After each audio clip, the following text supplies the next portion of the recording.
All right, guys, we have barrel and blade here, and this is a big box as barrel and blade goes. It is heavy. I don't know the exact weight, but it's a heavy. Yeah, you're excited, Sonic? Yeah, it's a heavy ass box. So we've got the level 2 box for November 2022. I had to think about that for a minute. You'd think I wouldn't have to, since we're at the end of the year, and it's been that year all year. But I'm pretty excited to see what we've got. Guns and Gear Cache. Well, that sounds cool. Operation Guns and Gear Cache. Operation 65. So there's a lot of stuff here that I got to get out of the box. And I'm going to do that slowly as we go. I'm hoping that the size and weight of this box pays off in terms of what's in it and what we got. So give me a second to get everything out, and then we'll take a look. All right, I counted. We've got 7 items coming out of the box. We've got 7 items on the card. So like I said before, this is the level 2 box. Level 2 always includes either more or kind of fancier, bigger, better, faster versions of what comes in level 1. I'm not going to kind of compare right now. I just know that we've got 7 items. There's 7 items on the card. So we're going to start with the range headlamp. 1 AA wide angle. Where's that 1 AA wide angle? Let's see. And range LED headlamp. Okay. 175 lumens.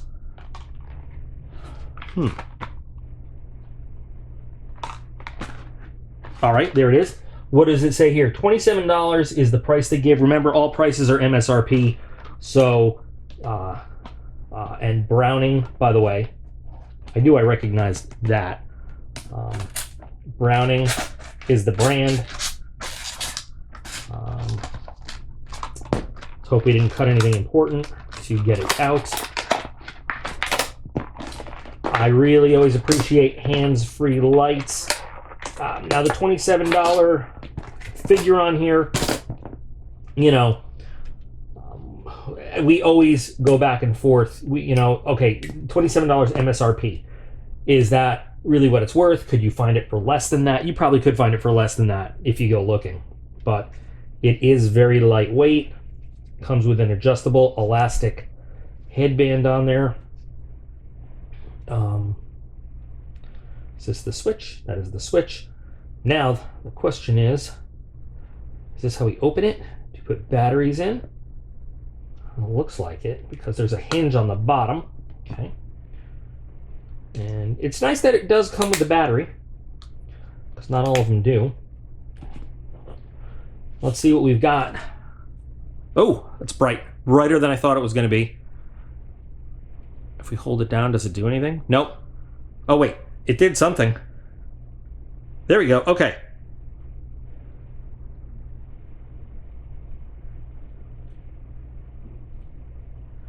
So it's got 2 levels. I'm just going to look here real quick to figure out if it says what those levels are. And there it is. So 175 lumens at high, 22 lumens at low. You've got 4 hours at high, 12 hours on low, 28 meters of throw on high, 10 meters on low. You can drop it from 1 meter. And it's water resistant, not waterproof, but water resistant. So high it's a pretty good amount of light. And of course then, as it's on your head, you can rotate this around. Oh, I get it. Okay, so if you turn it on and you leave it on for a little bit, then you can turn it right off. If you press it right away, it goes to the lower setting, and then, it goes right off. Now this little guy right here, I'm trying to figure out exactly how this comes into play, and I can see that if we were to take the headband strap off, let's do that real quick. I'm working on it, guys. So then, does this slide into here? Or does this just, oh, this just pops in. Okay. Now, I'm sure this is in the instructions, which I'm not taking the time to read because, as always, I'm kind of an idiot, and I probably should take the time to read, but this also, there we go. Now it has a clip. So you can just put it in a pocket, right? Pocket light with the clip, or you can put it on a belt, and you can still use it hands free, or you could use it as a handheld flashlight if you wanted, but it has a clip. You can put it in your pocket or whatever. It's kind of cool. I like it. Sometimes simplicity is good, and I like that it's got the frosted lens there to help diffuse the light, so you don't have one big spotlight. You can see it really spreads the light out. I have no experience with Browning flashlights. I can tell you it's pretty lightweight. I like that they give you the options here. $27, is that worth it? I don't know. I feel like you could get something comparable, something similar, probably for a little less money. So we're going to debate that. But overall, I say this all the time. It's great to have the lights that have like a billion D lumens and 11 D trillion options. Sometimes it's nice just to have something simple, on and off, lightweight. I really dig the fact they give you this clip, and you could do the headband. So I like the product overall, and it kind of looks like a spaceship, which is also cool, and it sort of looks like Master Chief's visor. So overall, it's definitely got some use. Again, price-wise, I'm not so sure. We'd have to look that up, but I'm tempted to put it in. I like it just because it is a useful item. It does what it says. It does what we ask it to do. Moving on, the Nighthawk 11.5-inch mobile lock box. I'm guessing that's this mobile vault combination. Well, it doesn't really. I'm guessing it's got to be this, because this is the only thing that's got like a lock on it, right? And now we got something I think similar to this in BattleBox once, and I like the one from BattleBox. And I actually did use that one. This one feels similar. You know what? I think it's actually very identical to the one we got in BattleBox. Has a factory combination of 0, 0, 0. So comes with some locking cable. It's a very basic, locking box. Now this is, you could use it for firearms, you could use it for whatever else you want to. Basically, this locking cable goes on the inside here, and then so you could lock stuff in it, and then with this cable, might as well just open it up and show you. So then this can go on the inside here, and then when you close this up, then this can be padlocked to something else, or you can wrap around and you can feed it through itself, like so. Before you put it in, you could do one of these deals, and this could go around something, like if you have like a big heavy furniture item, or there's maybe what am I thinking? Like a support column or whatever. You can put this around there if you don't have something to padlock it to, and then put it in there. And once you lock it, then this actually secures the whole little safe to whatever. These are not, this is not the world's greatest security. I can tell you these can be broken into, given a little bit of time, but just for basic security, and it keeps the kids out of stuff, when you don't want them. But it allows you quick and easy access. I'll just change one number. Well, hang on. So we'll lock it up, right? And these are decent to have around. Like I said, not the greatest security case ever, but what's the price on it? They're saying $47. I honestly don't know. I don't know how that compares. But I can tell you the other one we got from BattleBox, which is essentially the same thing, worked pretty well, and it lasted a while. So, not bad. Not bad. Not the most exciting stuff. Not the most exciting stuff we've ever gotten, but useful, does what it's supposed to do. Again, can't ask for more than that, really. Next, we've got a Rust Prevention Handgun 2.0 case. This is $58. It's interesting. The hard shell with the lock and everything is $47. This guy is $58. Now, we have seen these multiple times, I think, in Barrel and Blade itself. So it's a handgun case. Basically, listen. Can you forget the, sorry about the zipper noise, but you hear the crunchiness? So this is a case. I say handgun case. You can put anything in there. But it's basically, it's made with do not eats all in it. Silica, you know, balls or whatever they are. So you can store stuff in here. You can transport stuff, but it prevents the rust because it absorbs the moisture. So you've got some elasticy things. It's got some kind of, not padding, but like, you know, a lightweight plastic. And then there's the padding in this little part here. And then again, plastic, and then heavyweight nylon. But it's got the do not eats all through it. You can connect it to gear. It's just a lightweight nylon thing. I actually gave one to Dave, you know, and he's been happy with it. So I've gotten like 3 of these so far.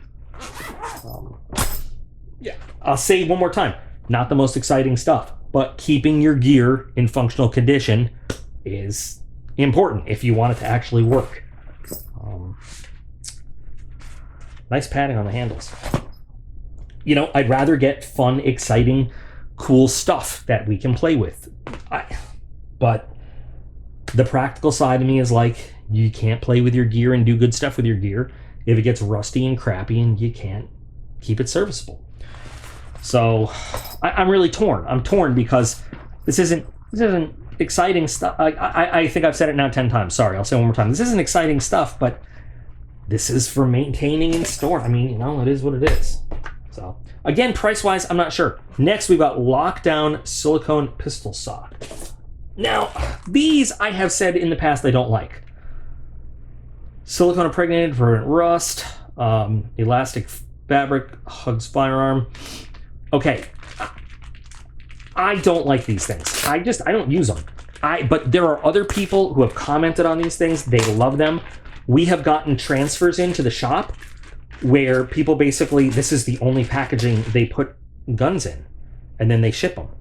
Apparently these things do work really, really well. I don't like the, I don't know. Something about these I don't like them, but I see these in rifle size a lot. It's handgun size. And again, silicone impregnated, so it keeps whatever you put in there. It says pistol handgun size. You could put any metal object in there. Keeps it corrosion free. It doesn't provide a lot of impact resistance, a lot of abrasion resistance, a little bit, because, you know, it's got the fabric there. I'd still want to put it in a case of some kind. That's why when people ship stuff just in something like this, I'm like, what are you doing? Like, this does not, yes, corrosion resistance, I guess, but this is not protecting stuff. You could still drop it on a hard surface and still get a chip or still get a dent or stuff like that. What is the price did I say? $6. Okay, $6, not bad. Not bad. Still not something, I guess, I don't know. This I put in meh because I'm not likely to use it. I'm just not likely to use it.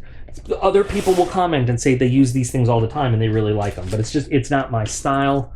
I'm more likely, like, if I need to transport something like a handgun, I'd rather use something like this. Gives it a little bit more protection than like the sock, but that's just me. All right, next, lockdown silica gel, 450 grams, $12. A $12 deal. Now, I remember referencing again, a battle box item. It was a plug-in electrical. It was a reusable do not eat. It was a product that had silica in it and moisture absorber. You could put it in like a closet or something, or a gun safe, and then you could plug it in and it would like keep the moisture out of it. This, I guess, discard of circles, overrun, avoid metal contact. So I guess this is just, let's see, protection of durable, vented bag for easy handling. Okay, so this is recharge. So this is also rechargeable. But how do we recharge it? Let's see. Notes. Before use, Remove fabric bag from, okay, so you got to take that out of this plastic. Check indicator card monthly. Okay. Around 3 to 6 months from normal conditions until recharging. Okay, recharging. Remove the outer bag. Replace the bag on a cookie sheet in the center rack of the oven. Set the oven 220 degrees to 240 Fahrenheit. Heat for 3 to 4 hours. Let cool for about 1 hour and return the product to safe. Okay, so this is rechargeable, which is nice.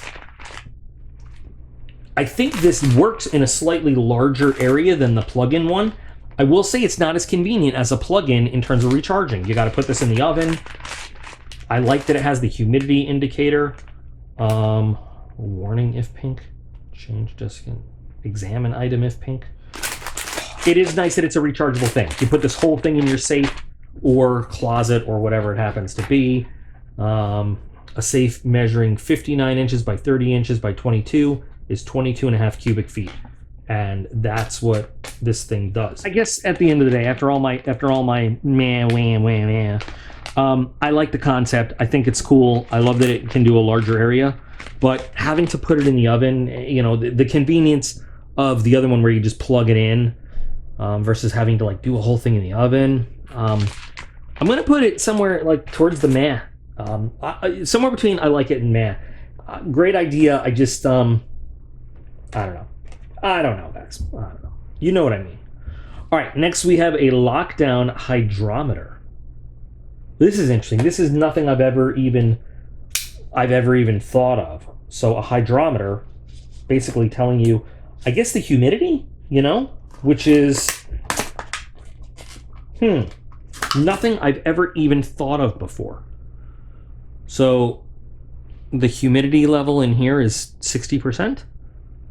Which is, you know, I would feel, I just think that I would feel more humid at what, 62%? But look, we're a little over the ideal. We're a little past ideal. Is it going up since I took it out of the plastic? I think it is. I feel a little humid in here, but I mean, I don't know. I feel like going that far, I'd feel more humid and sticky in here, but it's climbing. It is climbing since I took it out of the package. So large, easy to read numbers, accurate relative humidity readings from 0 to 100. It's got a little, oh, it's Velcro. So it can stick to fabric walls of, you know, safe or something. Because, of course, that's what this is all intended for. You know, something I would never think of, honestly. And this is, what do they say this is? This is $12. I feel like this has use in other places. Besides just, I get what the theme here is. And I think that this is actually a really good tool to have.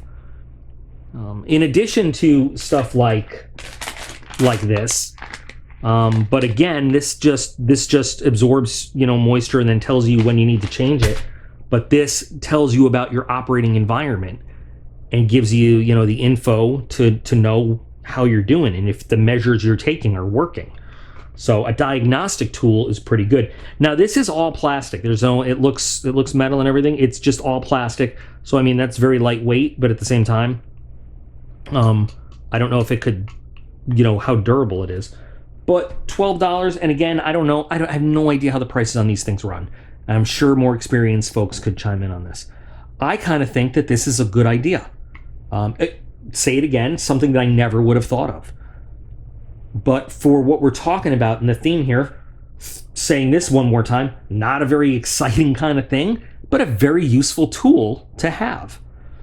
So I gotta go with it and say, like, it's kind of cool to have. I might even bring it to the shop and just kind of leave it towards the hydrographics area. Let me tell you, hydrographics and humidity is terrible. It's a pain in the ass. I might actually bring this to the shop and put it up in the hydro area and just kind of give myself a rough wag of what the humidity in that area is going to be before I start working on stuff, just to give me an idea of what I need to do. Actually, you know what? This is going to be great for me. Wow. All sorts of things running through my head. I'm putting this in the absolutely like it now. And then finally, Gerber armbar slim drive, $40. I have the armbar cork because it came in something else. And I have used that for a lot of different things. For opening wine, but also it's a convenient little tool. And I have thought about getting the other armbar. And this is kind of cool because now I can see what else it comes with. And I think it has a bit holder on this one. I know it has a little blade that I've actually really enjoyed the blade on the armbar cork. This one looks got a fancier look to it. Now this one is slim. Wow, it feels a lot less bulky than the armbar that I have. Let's see, what is this right here? What is this? Does this open? This does open. Okay, bottle opener. Of course, bottle opener. Why wouldn't it? But what do we have here? So we've got a blade, one blade, and it is the same blade as on the other armbar. Nice blade. Has been very reliable on the other one. Oh. That is not great. Now, even though we have humid money, still a nice sharp blade should be cutting through that. And you'll notice it in one area it did go through very nicely, but the rest of the money, it's just terrible. That definitely needs to be sharpened up a little bit. I don't know what's going on. I am willing to try another piece of paper.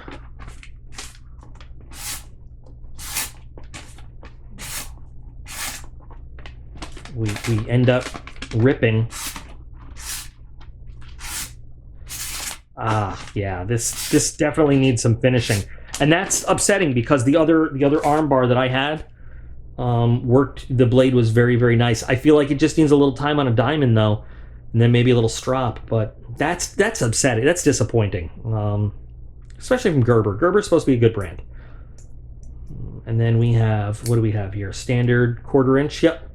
This will hold standard 1/4 inch bits, and you have 2 in there.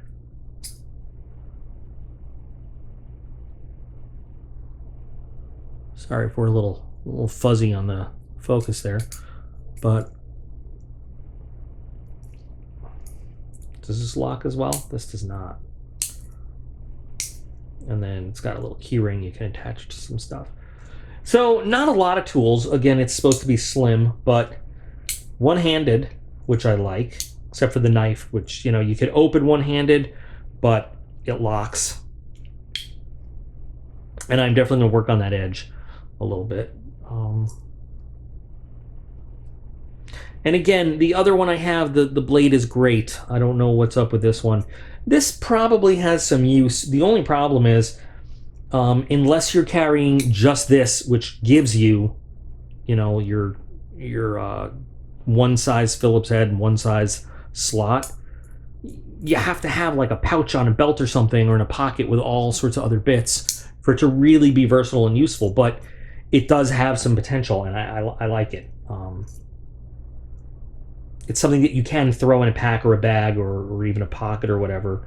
4 tools. What 4 tools? Or are they counting this as 2 tools because it's flathead and Phillips? And I'm sure that's what they are doing. Yeah, that is exactly what they're doing. Oh, keyring is a tool, of course. Why not? You know, so $40, I'm sure we can find this a little bit cheaper, but the last armbar I had was pretty useful, and I imagine I could get some decent utility use out of this too after I work on that edge. So a little disappointing that the blade sucks, but that's something I can fix pretty easily. What do you guys think? I want your honest opinions on this. Now, I often say that Barrel and Blade is one of my favorite long-term subscriptions. I want to know from people with collections of, it could be firearms, it could be any knives, metal stuff. how would you rate this kind of stuff for maintaining your collections? Do you find it useful? Do you find it gimmicky? Do you find it not useful? And we can discuss the prices too, because I know that these prices are MSRP. So tell me what you think about the prices, because that is, you know, as I've said in one of my videos about the general stuff about you know, subscription boxes, that's one of the ways to evaluate is money in to value out. So tell me, you know, what do you think of the prices here and the values of everything? And I really want to know this. I can't wait to bring this. Oh, look, see, the humidity is going down now. I really want to know what you guys think of everything in here. I can't wait to bring this to the shop and put it up in the hydro area by the tank, stuff like that. But there we go, Barrel and Blade Level 2, November 2022, Operation 65. So anyway, there's always a link to Barrel and Blade in the video description if you want to go check it out. Or if not, you know, that's entirely up to you. You guys do what you want. But I'm going to make good use of some of this stuff. Really am. And I will find people to make good use of the stuff I'm not going to make good use out of. So anyway, thanks for watching, guys. As always, let's discuss. And remember that you guys are all absolutely awesome. And I appreciate every single one of you. And I'll be back again real soon.